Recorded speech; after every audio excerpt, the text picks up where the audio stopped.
on this task of never having any experience in politics? Well, I'll tell you this. I'd rather have no experience in politics wanting to do something good than have experience in politics not doing anything for a very long time.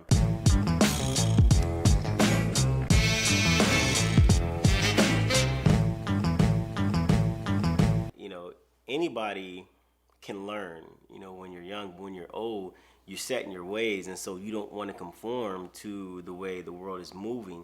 But at the same time, as a young person, it's upon us to start standing up and taking responsibility and taking leadership roles within our government, regardless of how much experience in politics that you know. I think that when it comes to things like experience, experience is always great, but nobody has experience for the future, you know. But as long as you have a plan to help the United States move forward or rebuild your district, I think you'll be in pretty good shape. Now, were a lot of people surprised that you decided to register as a Republican as opposed to a Democrat? Being from South Los Angeles, being from liberal California, I'm sure maybe people in your own family were a little surprised? Nope, not at all. I registered Republican back in 2004 when I joined the military because my mentors would tell me you choose your party based on the values that align with you with that party, and you also vote based on the people that you like and the values that they have that align with you as well. And so, you know, for the Republican Party, for me, it was about the history of the Republican Party, anti-slavery, the Freedom Party, Fight for Your Rights Party, and predominantly started by black people. And that resonated with me, and that's something that I wanted to get back to as, you know, as myself. And even if, you know, you go here in LA, liberal California, especially in the black community, a lot of people in the black community don't understand they have conservative values, but they vote Democrat because that's what they've been taught. And so when you ask somebody why they are a Democrat, they absolutely have no answer for it. Now, the Republican Party that you were talking about, wasn't there a flip or a switch at some point, I think in the 50s and 60s, where the Republicans that you just referenced, they became Democrats, and a lot of the Southern Democrats and Dixiecrats became Republicans. There was a flip somewhere between the 50s and 60s. A lot of people like to think that there was a flip, but what happened was in between the economic growth coming from the Republican Party and LBJ signing the Civil Rights Bill for the Democratic Party, you had a lot of people going to the Democratic Party because they thought they were going to be doing something for them, and you had a lot of Democrats going to the Republican Party because they wanted to take advantage of the economic boom that was happening in the northern states. But as far as switch, it wasn't really a switch in the values of the party. It was kind of more of like a switch in people coming over here and people coming over there. But you must take a lot of flack for that, especially from the black community? No, from white Republicans. Is that right? Yeah, believe it or not. Because I don't preach the mainstream Republican message. I don't consider myself a Trump Republican or establishment Republican. I'm a free thinker. I think of myself as a Joe Collins Republican.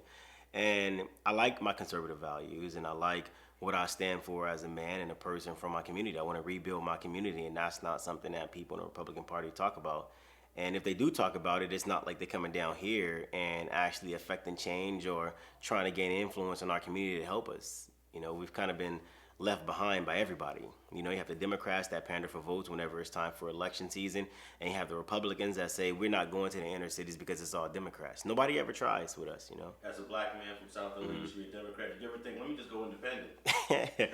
No, that type of mindset is like saying, did I think that, you know, Dr. Martin Luther King should have not protested because he was going to get his slack from white people, or he wasn't going to be, you know, taken well by black people. It's not a matter of what you think people are going to accept when it comes to you and your personal ideologies. I think it's more of a fact that, are you comfortable standing as a man in your own shoes, in your own square, with whatever party that you choose to be a part of. So you registered as Republican back in 2004 because of the values. Mm-hmm. Let's go through some of those values. I'm assuming one. Because of the history. Oh, the history. The history, too. yeah, the history of the party. If you're a Republican, you're against abortion, and if you're a Democrat, you're pro. They call it pro-life. Pro-life. I know. But yeah. most people of color grow up in a church, grow up with a religious background that teaches us that abortion is wrong. Yeah. So that would be one of the values that you're strong on. I'm pro-life, but I never tell a woman what to do. You're not gonna win that battle. Everybody who's married knows this. You cannot tell a woman what to do. It's It's not gonna happen. Now, I'm confused how abortion, for example, is still a political topic when this was supposed to have been settled back in '72 with the Supreme Court decision of Roe v. Wade. From my aspect, I think it's more of a matter of, is it going to get state or federal funding, or does that person have to pay for it themselves, right? I would never pass a bill that infringes on anybody's rights. So would I pass a bill to allow the state or federal government to pay for someone's abortion? Absolutely not. But if you want to get one, go for it, pay for it by yourself. Homelessness. This is a problem that is across the country. It's not just an LA problem. So how do you solve a national issue locally? It's impossible to solve a national issue locally, and the reason why is because everybody doesn't think the same, right? And when you look at the history of how homeless became so abundant in Los Angeles County and California, period, you have to look at the legislators who've been here for a very long time, those people who can affect change, affect laws, and people who allow certain aspects of life to influence the decisions that they make when it comes to policy making. Now in California, ACLU sued the state of California to allow people with mental disabilities or mental health issues to check themselves out of mental health facilities prior to the completion of their treatment, which is, in my opinion, unconstitutional, because the Constitution says people who are not in the right frame of mind are not eligible or not qualified to make decisions for themselves. And so that's the unconstitutional part, but California allowed that lawsuit to go through, and so now you have people with mental disabilities, mental illness, drug addiction, sleeping on the streets. And we couple that with the increased cost of living, because to do anything in California is expensive. Development is expensive because they got so many restrictions. Cost of living is expensive because taxes. And you add all these things together, people being moved out their house because they can't afford it. We don't have quality jobs. Jobs are moving out of Los Angeles, and this contributes to the homeless problem as well. So we don't have balance in California.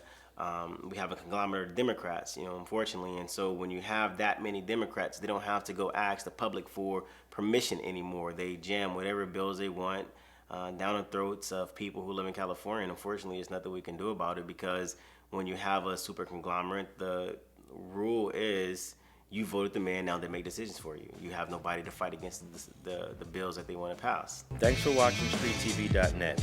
If you're not subscribed, please hit that button below and click the bell to receive alerts and notifications. Feel free to comment below so you can give us your feedback, and be sure to watch the 2 related episodes to the right. If you want to support this platform or follow us on social media, visit the link in the description. And thanks for watching StreetTV.net.